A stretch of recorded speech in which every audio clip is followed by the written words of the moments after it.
सीमा, तुम्हें झाड़ू भी सही नहीं लगाना आता। ये कौन सा सफाई है? अम्मा जी, मैं सुबह से काम कर रही हूँ, जरा आराम भी नहीं किया। हाँ, यही रोना धोना रह गया है। बेटा अरुण को सुनाओ ये बातें, मुझे नहीं। बेटा अरुण, ये तुम्हारी बीवी दिन भर कुछ नहीं करती।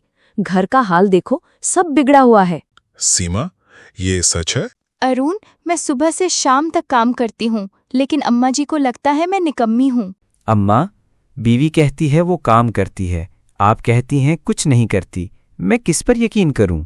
काश अम्मा जी एक बार मेरी मेहनत देख लेती। कमला छुपकर दरवाजे के पीछे से देखती है। ये तो सुबह से लगातार काम कर रही है। मैं तो हमेशा गलत समझती रही। अरुण भी आता है और माँ को देख लेता है। बेटी सीमा, मुझे माफ कर दो। मैंने तुम्हें हमेशा बुरा भला कहा, लेकिन आज समझ आया कि तुम ही इस घर की असल रोशनी हो। सबक, सब्र और मेहनत की रोशनी हमेशा अंधेरों को खत्म कर देती है।